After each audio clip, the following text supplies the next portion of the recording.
I'm Debbie Lyons-Blythe, and I'm a cattle rancher in the Flint Hills of Kansas. And I'm really proud to be a rancher because cows are actually a superhero. They have an amazing power to eat things that we cannot eat and turn them into a delicious, nutritious source of protein. We call that upcycling. Not only can they eat grass, but they can eat other things as well. It's really important, though, that because cows need grass, we need to make sure that we manage the grass in the appropriate way. I live in the Flint Hills of Kansas, and grassland management is really foundational here. But it's different. You don't raise grass in the same way in Wyoming versus Alabama.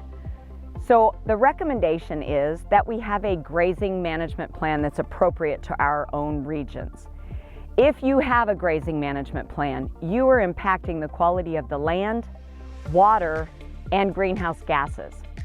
So you might ask, how does that impact greenhouse gases? Grasslands sequester carbon at a tremendous rate. And how do we make sure that we continue to sequester carbon? We continue to keep this land in grass.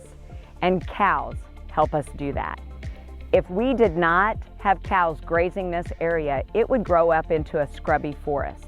And the trees that would grow up here do not sequester carbon.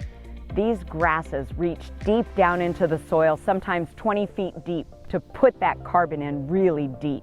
In addition, the roots of the grasses help the soil to be able to infiltrate water when it rains. In addition, because photosynthesis is the foundation of grasslands, cows grazing the grass continues and encourages more photosynthesis. So if they eat the grass down, it regrows and sequesters more carbon. The carbon cycle of a cow is interesting. So cows do emit methane.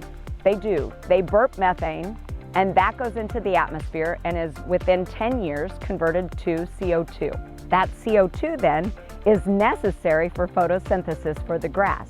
The grass regrows, the cows eat it, and that cycle happens. For the most part, the carbon that is within that cycle is absolutely recycled and is not new carbon adding to the atmosphere. To learn more about sustainability on the farm, visit KansasLivingMagazine.com.